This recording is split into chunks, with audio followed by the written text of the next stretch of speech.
اللهم صل على سيدنا ومولانا محمد. بسم اللہ الرحمن الرحیم. السلام علیکم ورحمۃ اللہ وبرکاتہ. کیا حال ہے سب کا؟ اللہ تبارک و تعالیٰ نے قرآن مجید کے اندر حضرت ابراہیم علیہ السلام کا تذکرہ بڑی محبت کے ساتھ فرمایا. جناب ابراہیم علیہ السلام کی سیرت کو بڑی تفصیل سے قرآن پاک نے بیان فرمایا. رب کریم کا پتہ نہیں کتنا کرم ہے اپنے اس خلیل پر کہ جا بجا قرآن مجید کے صفحات آیات یہ بھرے ہوئے ہیں حضرت ابراہیم علیہ السلام کے تذکروں سے. پھر ایک اور انفرادی پہلو قرآن مجید میں ہمیں نظر آتا ہے کہ جناب ابراہیم علیہ السلام نے اپنے رب کریم کی بارگاہ میں جو دعائیں مانگی ہیں نا، ان دعاؤں کو اللہ تعالیٰ نے بڑے اہتمام سے قرآن پاک میں بیان فرمایا. کبھی کوئی بندہ پیارا آ جائے نا، سمجھانے کے لیے مثال دیتا ہوں، تو انسان تبصرہ کرتا ہے. کبھی کوئی پیارا آدمی آتا ہے نا جس سے انسان بڑی محبت کرتا ہے، تو انسان اس کی باتیں بیان کرتا ہے، کہتا ہے وہ آیا تو اس نے یوں کہا، پھر جواب میں نے یوں کہا، اس نے یہ سوال پوچھا تو پھر میں نے اسے یہ جواب دیا، اس نے اس حوالے سے بات کی تو پھر میں نے اسے اس طرح کر کے جواب دیا. کیا انداز ہے قرآن مجید کا، بلا مثال و بلا تشبیہ. رب فرماتا ہے میرے خلیل نے مجھ سے فلاں دعا مانگی، میرے حضور فلاں بات کے لیے فلاں معاملے میں عرض کیا. اس پہلو میں جناب خلیل اللہ علیہ السلام نے میری بارگاہ میں کشکول طلب دراز کیا. انداز تو دیکھیے کتنا انوکھا ہے، کتنا نرالا ہے. اور یہ جگہ جگہ پہ قرآن مجید میں حضرت ابراہیم کی دعائیں موجود ہیں. پتہ کیا ہے، ہم دعائیں تو مانگتے ہیں پر وہ لذت نہیں لیتے جو ہمیں لینی چاہیے. ہم دعا تو مانگتے ہیں پر وہ سرور حاصل نہیں کر پاتے جو ایک بندے کو اپنے رب کی طرف رجوع کرنے میں نصیب ہوتا ہے. رسمی سا انداز ہوتا ہے، روٹین کی باتیں ہوتی ہیں، بعض جگہ تو رٹی رٹائی دعائیں ہوتی ہیں. حضرت خلیل اللہ علیہ السلام جن کو رب کہتا ہے واتخذ اللہ ابراہیم خلیلا، میں نے انہیں اپنا گہرا دوست بنایا، وہ اپنے رب کے حضور دعائیں مانگتے ہیں. یہ دعا اتنی انوکھی، اتنی پیاری، کاش آپ اس پر غور کریں کہ یہ دعا مانگنا رب کو اتنا پسند آیا ہے کہ اللہ نے قرآن مجید میں بیان فرما دیا ہے. 2-3 مقام قرآن پاک کے عرض کرتا ہوں. پہلے دیکھیے سورہ بقرہ ہے. حضرت ابراہیم علیہ السلام اور جناب اسماعیل علیہ السلام خانہ کعبہ کی تعمیر کر رہے ہیں. حضرت اسماعیل اینٹیں اٹھا کے لاتے ہیں اور جناب ابراہیم علیہ السلام دیواروں پہ لگا کے دیواروں کو بلند کرتے ہیں. او دیکھو مسجدیں بنانے والوں، اللہ کے گھر تعمیر کرنے والوں، ذرا اپنی شان تو دیکھو، ذرا دیکھو تو صحیح تم کس کی سنت کا تتبع کر رہے ہو. تم دیکھو تم کس صف میں کھڑے ہو جس صف کی امامت جناب ابراہیم علیہ السلام فرما رہے ہیں. حضرت ابراہیم کعبے کی دیواریں اونچی کر رہے ہیں، بیت اللہ شریف کی تعمیر ہو رہی ہے. مالک کریم کو وہ بات اتنی اللہ کی بارگاہ میں مقبول ہوئی کہ قرآن میں بیان کیا. فرمایا وَإِذْ يَرْفَعُ إِبْرَاهِيمُ الْقَوَاعِدَ مِنَ الْبَيْتِ وَإِسْمَاعِيلُ، فرمایا جب اٹھاتے تھے نا جناب ابراہیم اور جناب اسماعیل اس گھر کی دیواریں، جب وہ اس کی دیواریں اٹھا رہے تھے، بنیادیں بلند کر رہے تھے، تو پتہ ہے ساتھ کیا کہہ رہے تھے؟ ربنا تقبل منا. ساتھ دعا مانگ رہے تھے، یا اللہ یہ ہم سے قبول فرما لے. اللہ ہم نے کوشش کی تیرا گھر بنانے کی، ہم نے جد و جہد کی اس کی بنیادیں، ربنا تقبل منا، اللہ اسے قبول فرما لے. اصل قابلیت نہیں ہوتی، اصل تو قبولیت ہوتی ہے. دعا فرماؤ قبولیت نصیب ہو، ہم کوئی عمل کریں تو اس کی بارگاہ میں وہ قبول ہو. دعا مانگ ربنا تقبل منا، اے اللہ ہم سے قبول فرما، اس لیے کہ انک انت السمیع العلیم، تو سننے والا بھی ہے اور جاننے والا بھی ہے. اور پھر اس کے ساتھ اور دعا مانگتے ہیں. پیغمبر ہیں، خلیل اللہ ہیں، اللہ تبارک و تعالیٰ کے برگزیدہ ہیں. ان کی عبادتیں، ریاضتیں، ان کی جد و جہد، ان کی تبلیغ، ان کی کوششیں اللہ کو پسند ہیں، اور وہ اس مقام پر فائز ہے کہ رب کریم نے انہیں اپنا خلیل بنا لیا ہے. پھر بھی کہتے ہیں ربنا وجعلنا مسلمین لک، اے ہمارے رب ہمیں اپنی بارگاہ کا فرما بردار رکھنا، ہمیں گردن جھکانے والا بنانا، ہم تیرے حضور جھکے رہیں. وَمِن ذُرِّيَّتِنَا أُمَّةً مُسْلِمَةً لَكَ، اور ہماری اولاد میں بھی ایک امت کو اپنی فرما بردار رکھنا، آنے والی نسلیں بھی تیری فرما بردار رہیں. دعا کیوں نہیں مانگتی امت یہ کہ یا اللہ ہماری اولادیں بھی تیری فرما بردار؟ ہر وقت ان کے لیے رزق ہی مانگتے ہو، صحت ہی مانگتے ہو، اچھا کاروبار ہی مانگتے ہو. یہ دیکھو جناب ابراہیم کیا مانگ رہے ہیں، کہتے یا اللہ ہماری اولادوں کو اپنا فرما بردار رکھنا، یہ تیرے نافرمان نہ ہو. اتنا مقام ہے، مرتبہ ہے، پھر بھی کہتے ہیں وَأَرِنَا مَنَاسِكَنَا، یا اللہ ہمیں اپنی عبادت کے طریقے سکھا، یا اللہ ہمیں سکھا کس طریقے سے تیری عبادت کریں تو راضی ہوتا ہے. آج نا سب سے مشکل کام سیکھنا ہے. آپ کسی کو سکھا نہیں سکتے، سارے سیکھے ہوئے ہیں اللہ ماشاءاللہ. جس سے پوچھیں گے وہ کہتے ہیں اوہو تعلیم یافتہ ہوں، پڑھا لکھا ہوں، سند یافتہ ہوں، تجربہ کار بھی ہوں، اتنے سال ہو گئے فلاں کام کرتے ہو. آپ یہ دیکھیں سیکھنا کتنا اہم ہے. وَأَرِنَا مَنَاسِكَنَا، تو ہمیں سکھا ہم کس طرح تیری عبادت کریں. وَتُبْ عَلَيْنَا، اور اپنی رحمت سے ہمارے اوپر رجوع بھی فرما، کرم فرما مالک، ہم پر رجوع فرما. اتنے بڑے ہیں حضرت ابراہیم خلیل، پر دعا مانگ رہے ہیں یا اللہ ہمیں فرما بردار بنا، اپنی عبادت کے طریقے سکھا. تو وہ جو لوگ جنہوں نے طے کر لیا ہے کہ بس ہم سب کچھ سیکھ چکے ہیں، ہم تو فارغ التحصیل ہیں، ہم تو بڑے قابل ہو گئے، اوہو ہم سے سیانا بھی کوئی دوسرا ہوگا، وہ ذرا اس سے سیکھے نا. یہ حضرت خلیل علیہ السلام کیا ارشاد فرما رہے ہیں. پھر آگے فرمایا انک انت التواب الرحیم، بے شک تو بہت توبہ قبول کرنے والا اور بہت رحمت کرنے والا ہے. پھر فرمایا ربنا وابعث فیہم رسولا، اے اللہ بھیج دے ہم میں سے اپنا عظمت والا رسول. یا اللہ نبی کریم صلی اللہ علیہ وسلم جو تیرے آخری رسول ہیں انہیں بھی انہی میں سے بھیجنا، یعنی میری اولاد میں سے کرنا آخری نبی کو. خود رسول کریم نے فرمایا ہے، حضور فرماتے ہیں میں اپنی ماں کا وہ خواب ہوں جو میری پیدائش کے وقت انہوں نے دیکھا تھا اور شام کے محلات روشن ہو گئے تھے.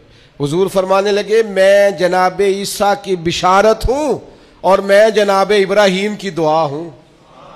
میں دعا ہوں، جناب ابراہیم کی دعا بن کے آیا ہوں حضرت خلیل اللہ. میں وہ ہوں جن کے لیے جناب خلیل نے دعا کی ربنا وابعث فیہم رسولا. ہمارے استاد فرمایا کرتے تھے کعبہ بنا کے جناب ابراہیم کا یہ دعا کرنا معنی کیا ہے؟ مالک میں نے بنا دیا ہے، اسے آباد کرنے والا رسول بھی عطا فرما. تڑپے گی محبوب کی امت بیت اللہ دیکھنے کو، دعائیں مانگے گی، یوں گھومے گی بیت اللہ کے گرد جس طرح پروانہ شمع کے گرد گھومتا ہے. نظریں دیکھ دیکھ کے بیت اللہ کو ٹھنڈی ہوں. ربنا وابعث فیہم رسولا، اے اللہ ان میں وہ رسول بھیج دے. وہ محبوب آئیں تو کیا کریں؟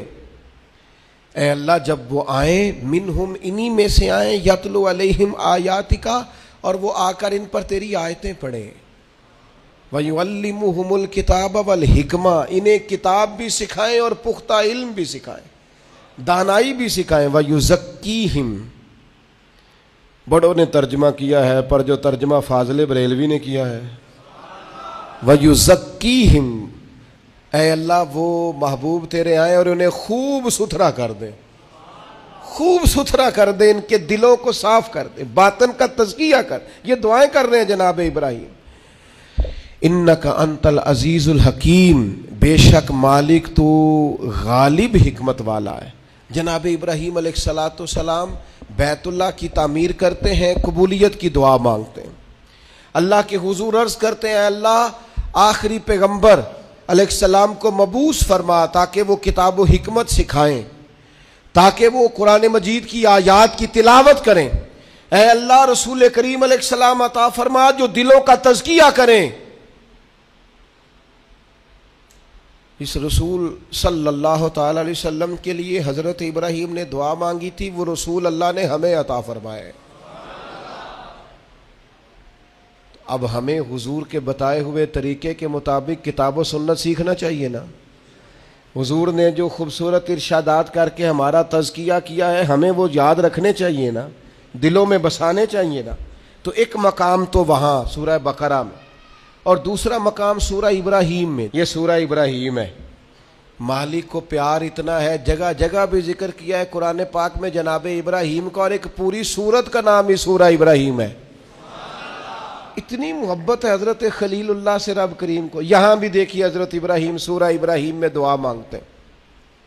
اب ذرا یہ دعا بھی دیکھیں کتنی معنی خیز ہے۔ فرماتے ہیں وَإِذْ قَالَ إِبْرَاهِيمُ رَبِّ اجْعَلْ هَٰذَا الْبَلَدَ آمِنًا۔ یاد کرو جب جناب ابراہیم علیہ السلام نے کہا اے اللہ اس شہر کو امن والا بنا دے۔ جناب ابراہیم علیہ السلام مکے میں نہیں رہتے تھے، پر دعائیں مکے کے لیے مانگ رہے ہیں۔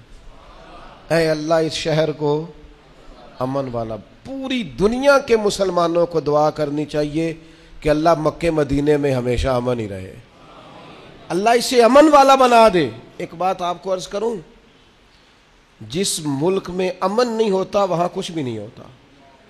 جب تک امن نہ ہو نہ تجارتوں کا مزہ ہے نہ عبادتوں کا مزہ ہے۔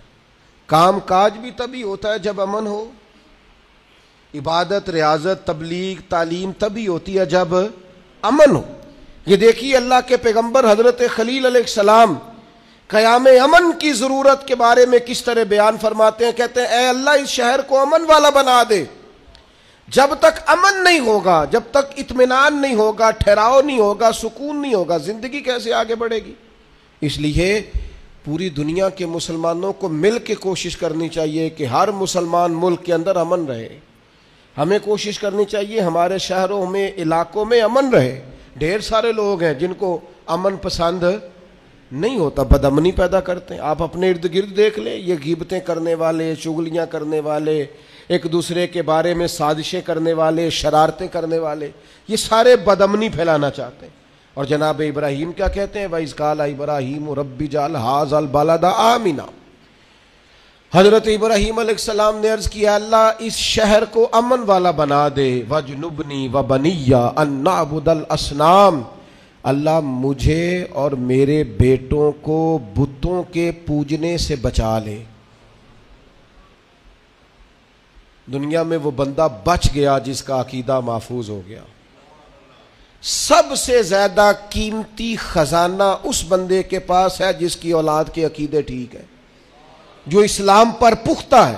آج ملحد آگے ہیں، ملحد بے دین، جو ذہنوں میں سوال چھوڑتے ہیں معاذ اللہ، ہماری نئی نسل کو گمراہ کرنا چاہتے ہیں، دین سے دور کرنا چاہتے ہیں۔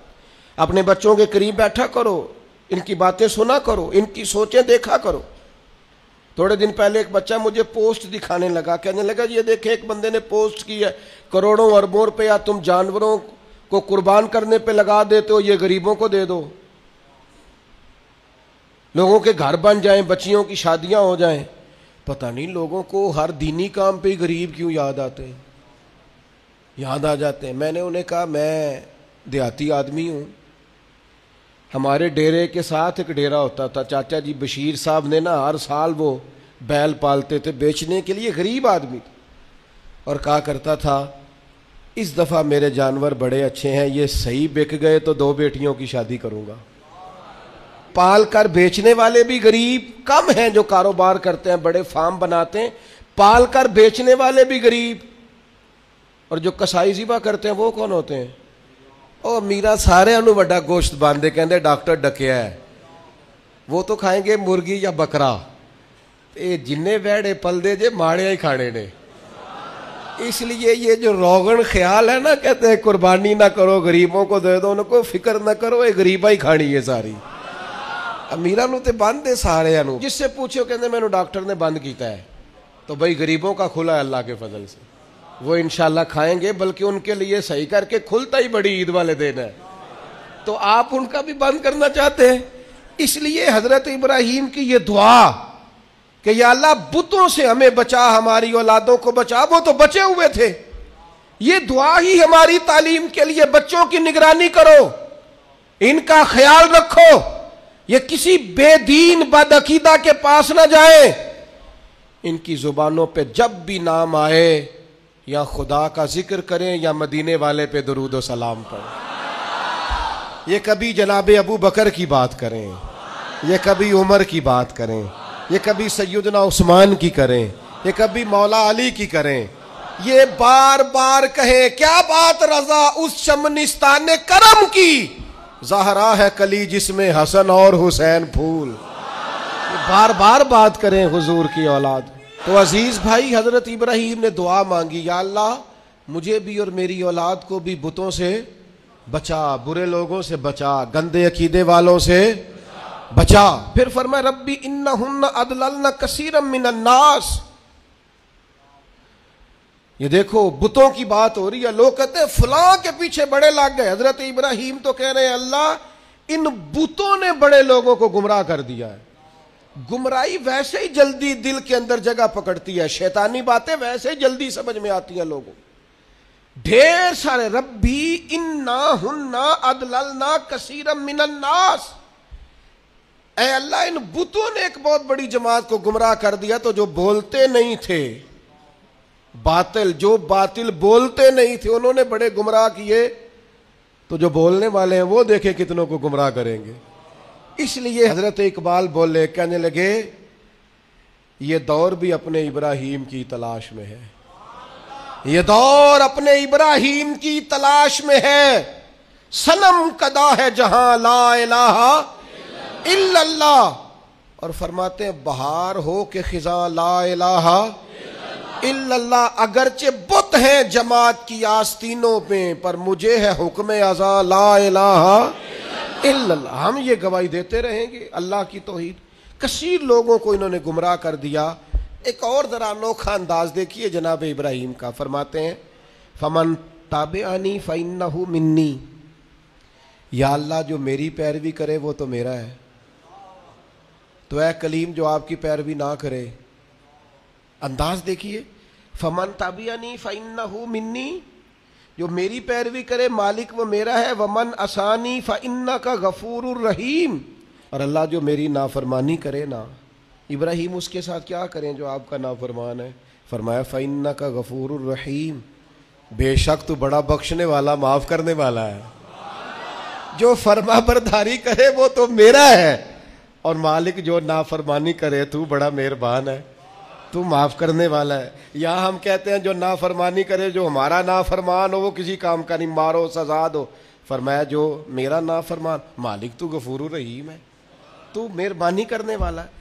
آپ یقین کریں مر جانے کو جی چاہتا ہے جناب ابراہیم کی دعائیں، فرمایا ربنا انی اسکنت من ذریتی بواد غیر ذی زرع عند بیتک المحرم، اے اللہ میں نے اپنی کچھ اولاد کو نا ایک ایسی وادی میں ٹھہرایا ہے جہاں کھیتی نہیں ہوتی، جو سرسبز و آباد نہیں، بنجر زمین ہے، وہاں میں نے ٹھہرایا ہے، پر عند بیتک المحرم، ٹھہرایا ہے تیرے حرمت والے گھر کے پاس۔ حضرت ابراہیم علیہ السلام کو حکم ہو گیا کہ بیٹے کو اور بیوی کو بیت اللہ چھوڑ آؤ۔ اولاد بزدل کر دیتی ہے بھائی، چند سالوں کے لیے پردیس لوگ جاتے ہیں تو روتے ہوئے جاتے ہیں، غیر معینہ مدت کے لیے جناب ابراہیم اپنے لخت جگر کو، اور بیٹا بھی عام نہیں، حضرت اسماعیل علیہ السلام اتنے سونے تھے کہ ان جیسا خوبصورت کوئی نہیں، جناب ہاجرہ کو اور بیٹے کو تھوڑی سی کھجوریں دے کے، مشکیزہ پانی کا دے کے بیت اللہ کے پاس بواد غیر ذی زرع، قرآن کہتا ہے ایسی وادی جہاں کھیتی نہیں ہوتی، بنجر جگہ، چھوڑا جناب ابراہیم نے۔ پلٹنے لگے تو جناب ہاجرہ دامن تھام کے کہنے لگی بیٹے کو چھوڑ کے جا رہے، پتر کو چھوڑ کے جا رہے، مجھے چھوڑ کے جا رہے۔ حضرت ابراہیم چپ ہیں۔ میری بہنوں، اپنے شوہروں سے سوال پوچھنے والیوں، نہیں ہوتے کچھ سوالوں کے جواب شوہر کے پاس. اپنے بزرگوں سے سوال پوچھنے والے بیٹوں نہیں کچھ سوالوں کے جواب ہوتے. روز اپنے بڑوں کو کٹہرے میں کھڑے کرنے والوں کچھ سوالوں کے جواب نہ پوچھا کرو. کچھ راز ایسے ہوتے ہیں جن کے بارے میں نہ گفتگو کرو. پوچھا خاتون نے کیوں چھوڑ کے جا رہے ہو؟ جناب ابراہیم چپ ہیں. پھر پوچھا کیوں چھوڑ کے جا رہے ہیں؟ وہ خاموش ہیں. کیونکہ بات ہی بڑی انوکھی ہے. بیٹے کو چھوڑ آنا, بیوی کو چھوڑ آنا ایسی جگہ جہاں کھیتی کوئی نہیں, پانی کوئی نہیں. پھر حضرت ہاجرہ خود ہی بولی, فرمانے لگی آپ چھوڑ کے جا رہے ہیں یہ رب کا حکم ہے. تو حضرت خلیل کہنے لگے ہاجرہ اللہ کا حکم ہے. تو تسلی حضرت ابراہیم نے دینی تھی نا کہ ہاجرہ فکر نہ کرنا, رب کا حکم ہے, تو گھبرانا نہ, یہاں خیر ہوگی. جب حضرت ہاجرہ نے سوال کا جواب لیا اللہ کا حکم ہے کہ اللہ کا حکم ہے, اب حضرت ہاجرہ بولتی ہیں اور جناب خلیل سے عرض کرتی ہیں ہماری فکر نہ کرنا, اس لیے کہ جس رب نے کہا ہے نا یہاں چھوڑ جاؤ وہ بڑا کریم ہے, وہ ہمیں ضائع کبھی نہیں کرے گا. اور کر تو صحیح نا تو یہ بھروسہ اپنے رب. سیکھ جناب اسماعیل کی والدہ جناب ہاجرہ سے, سیکھ جناب ہاجرہ سے اللہ پہ بھروسہ کرنا. اللہ کبھی ہمیں ضائع. پانی ختم ہو گیا تھوڑی دیر میں مشکیزے کا, کھجوریں ختم ہو گئیں. بیٹا پیاس سے زمین پر ایڑیاں مارتا, جناب ہاجرہ دوڑ کے ادھر جاتی صفا پہ, پھر دوڑ کے مروہ پہ, پھر صفا پہ, پھر مروہ پہ, 7 چکر لگائے. فرشتے نے آ کے اس جگہ پر مارا جہاں جناب اسماعیل کی ایڑیاں لگتی تھی. زمزم جاری ہو گیا.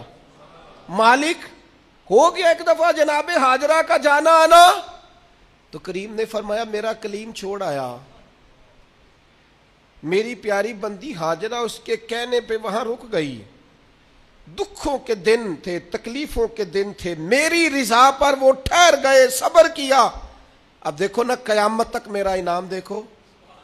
ہاجرہ تو پانی کے لیے دوڑی تھی نا سلام اللہ علیہا, تو وہ سامنے پانی کا کولر لگا ہے, ٹھنڈا بھی ہے اور سادہ بھی ہے, لیکن مالک فرماتا ہے حاجیو دوڑو, دوڑو مروہ پہ, دوڑو صفا پہ. ان الصفا والمروہ من شعائر اللہ, یہ صفا اور مروہ اللہ کی نشانیاں ہو گئیں. تو رب کی رضا پہ صبر کرنا, اور صبر کر کے تجھے تھوڑی سی مشقت کرنی بھی پڑی نا تو مالک کا انعام دیکھ. قیامت تک جو عمرہ کرنا جائے گا, حج کرنے جائے گا, پانی سامنے پڑا ہے پر دوڑنا پڑے گا. دوڑو میلین اخدارین, دوڑو ان کے بیچ. کیوں؟ پسند آ گئی ہے نا جناب ہاجرہ کی ادا, پسند بھا گئی ہے جناب ہاجرہ کی ادا, کمال کر دیا جناب ہاجرہ نے. یہ عشق و محبت کا سفر ہوتا ہے, سارا حج کا سفر, سارا وارفتگی کا سفر ہے, اللہ والوں کی یادوں کا سفر. حضرت ابراہیم جب چھوڑ آئے نا تو اولاد ہوتی ہے نا, چھوڑ آئے بیٹے کو, پر کھیتی کوئی نہیں تھی, بغیر پانی کے بچے کو چھوڑ آئے. حج پہ بھی جاتے ہیں لوگ تو پڑوسیوں کو بھی کہتے ہیں ذرا دھیان رکھیا جے. 100 قسم کی باتیں لوگ, بچے ہوتے ہیں نا, اولاد ہوتی. چھوڑ تو گئے پر پھر حضرت کلیم ایک کونے میں بیٹھ گئے اور کہنے لگے ربنا انی اسکنت من ذریاتی بواد غیر ذی زرع عند بیتک المحرم. اے اللہ میں نے اپنی اولاد میں سے کچھ کو نا اس وادی میں ٹھہرایا جہاں کھیتی نہیں ہوتی, سبزہ نہیں ہوتا, پھل نہیں, پر عند بیتک المحرم ٹھہرایا میں نے تیرے گھر کے پاس ہے. او بیٹو بیٹیوں دیکھو ماں باپ کا پیار کیسا ہوتا ہے. میں نے ٹھہرایا ہے وہاں. مالک ایک دعا ہے تیرے خلیل کی, ربنا لیقیم الصلاۃ, اے اللہ میں چاہتا ہوں یہ نماز قائم کرے. پہلی بات نماز کی, میں چاہتا ہوں میرے بچے نمازی ہو, سویرے اٹھیں تیرے حضور سجدہ ریز ہوں, وضو کریں, عبادتیں کریں, ریاضتیں کریں.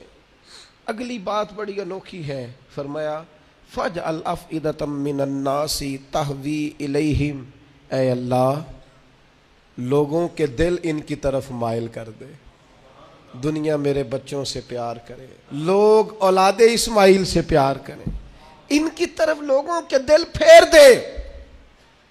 قیادتوں کا ہر دل عزیز ہونا بڑا ضروری ہوتا ہے۔ جسموں پہ حکومت کوئی حکومت نہیں ہوتی، انسان کے جسموں پر وجود پر حکومت کرنا کوئی کمال نہیں، اصل کمال ان کا ہوتا ہے جو دلوں پر حکومت کرتے ہیں۔ دل جھکے چلے جاتے ہیں، طبیعتیں بڑی چلی جاتی ہیں، آنکھوں پہ پٹی بھی باندھ دے تو محبوب کے دروازے کی طرف انسان بڑھتا ہی چلا جاتا ہے۔ کہا لوگوں کے دل پھیر دے ان کی طرف، لوگ ان سے پیار کرے۔ ہر سال دنیا قربانی کرتی ہے، رسول پاک علیہ الصلوۃ والسلام نے حد بندی، یا رسول اللہ قربانی کیا ہے؟ فرمایا جناب ابراہیم کا طریقہ ہے۔ ہر سال ذکر ہوتا ہے جناب ابراہیم کا، ہر سال ذکر ہوتا ہے حضرت اسماعیل، ہر جگہ ذکر ہوتا ہے جناب یعقوب کا، جناب یوسف کا۔ اپنی اولاد کے لیے دعا مانگا کرو، رب لوگوں کے دلوں میں ان کی محبت پیدا فرمائے۔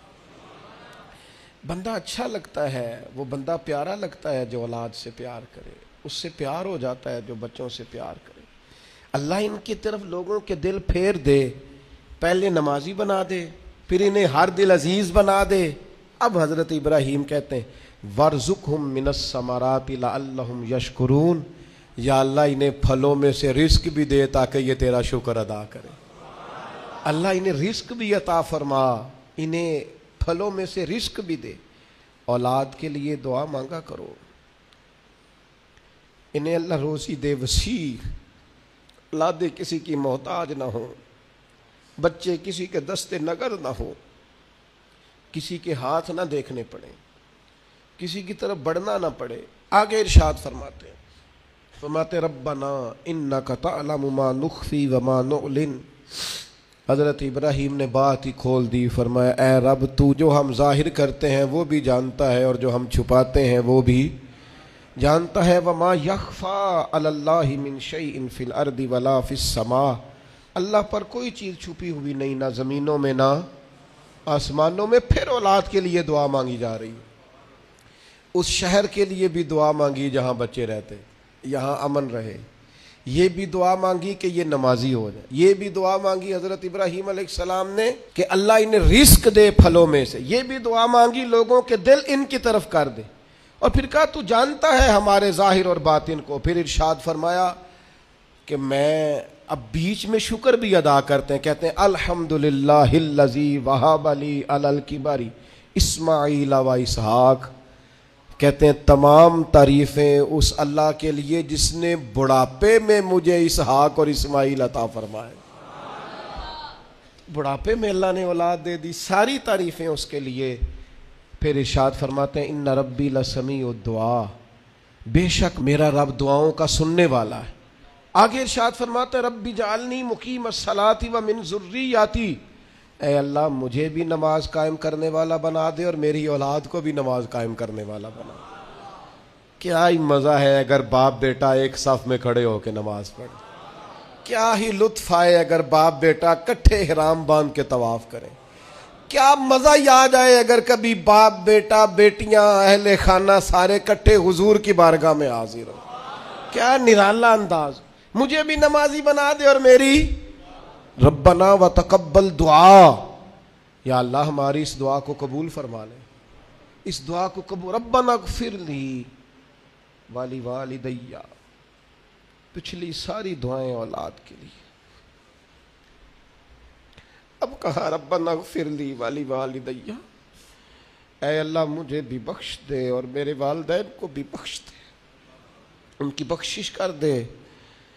وَلِلْمُؤْمِنِينَ يَوْمَ يَقُومُ الْحِسَابِ، اور جس دن تو حساب لے اس دن تمام مومنوں کی بخشش فرما دے، اللہ سب کو بخش دے حساب والے دن۔ سورۃ شعراء میں آتا ہوں اور یہاں سے 2-3 آیات عرض کر کے اپنی بات سمیٹتا ہوں۔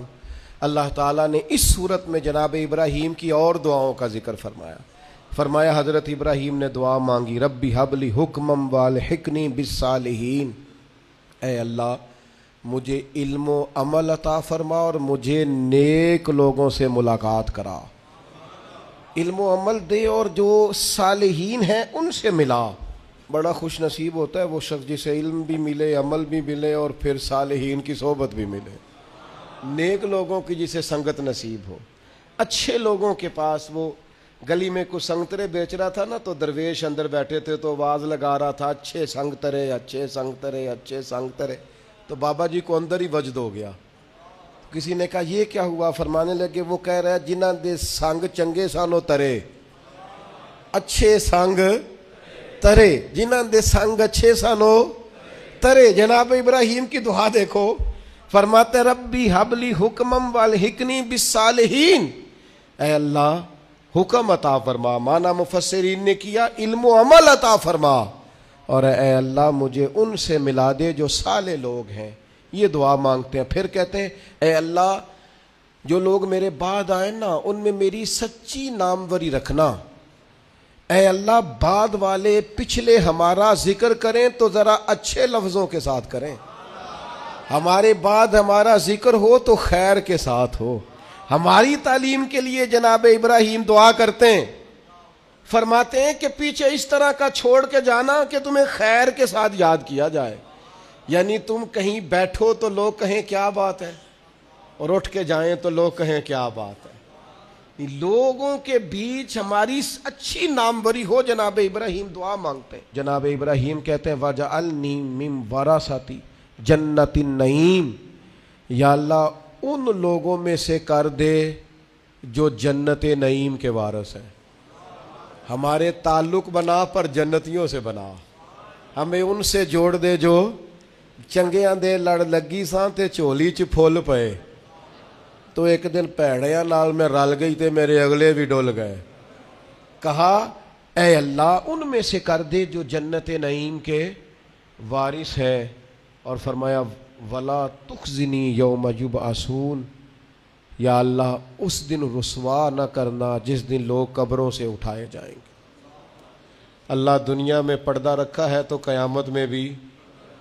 میں آپ کو ایک راز کی بات بتاؤں، مومنوں کا پردہ رہ جانا ہے قیامت میں. عقیدہ ٹھیک رکھیں، اللہ سے ڈرتے رہیں، توبہ کرتے رہیں، گناہوں سے بچنے کی کوشش کرتے رہیں، لیکن پردہ انشاءاللہ. اور بھی بڑی جگہوں پہ حدیث ہے، پر قاضی ثناء اللہ صاحب پانی پتی رحمۃ اللہ علیہ نے جو لکھی ہے انوکھی لکھی ہے. کہتے ہیں حضرت عبداللہ ابن عمر کو لوگوں نے کھڑا کر کے پوچھا تھا وہ آپ کے کان میں حضور نے کیا بتایا تھا، کان میں نبی کریم علیہ السلام نے کیا بات کی تھی. تو جناب عبداللہ ابن عمر فرمانے لگے نبی کریم علیہ السلام نے مجھ سے فرمایا تھا اللہ قیامت کے دن بندے کو اپنے قریب کر کے پوچھے گا وہ فلاں فلاں فلاں فلاں گناہ کیا تھا. تو بندہ کہے گا مالک ہو گیا، اور بندہ ڈر رہا ہوگا مالک ہو گیا. تو اللہ فرمائے گا دنیا میں نے تیرا پردہ رکھا تھا، آج تجھے معاف کر رہا ہوں. پردہ رکھا تھا، معاف کر رہا ہوں. حضرت ابراہیم کہتے ہیں یا اللہ جب قبروں سے اٹھائے جائیں تو رسوا نہ کرنا. امید ہے، کرم کی امید ہے، اس کی رحمت پر امید ہے. یوم نحشر المتقین الی الرحمن وفدا. اللہ کہتا ہے جب متقی قبروں سے اٹھائے جائیں گے تو رحمان کی بارگاہ میں مہمان بنا کر پیش کیے جائیں گے. امید ہے کرم ہی ہوگا. گناہگار تو بڑے ہیں پر امید ہے رحمت پر. اور کبھی امید ہے رحمت پر کہ جس نے یہاں عزت دی ہے وہاں بھی کرم ہی فرمائے گا، فضل ہی فرمائے گا. ایک بات آپ کی خدمت میں عرض کرنی ہے، آپ نے اس کو ضرور ذہن میں رکھنا ہے. ترمذی میں حدیث ہے، نبی پاک علیہ السلام نے فرمایا یہ جو ذی الحج کے پہلے 10 دن ہے نا، جتنی اللہ تعالیٰ ان 10 دنوں میں عبادت پسند کرتا ہے کسی اور دن میں نہیں کرتا.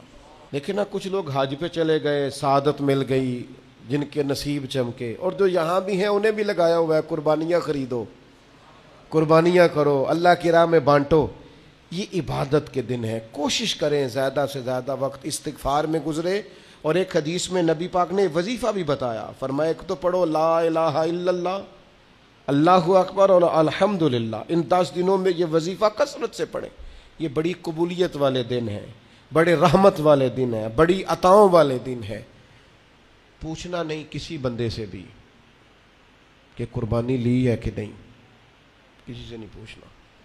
کسی سے سوال نہیں کرنا کہ قربانی کا اس دفعہ کیا پروگرام ہے، قطعاً نہیں۔ سفید پوش آدمی کے لیے مسئلہ بن جاتا ہے وضاحت دینا۔ جب اللہ تعالیٰ نے سب پر فرض نہیں کی تو ہم کیوں تفتیش کرتے پھریں؟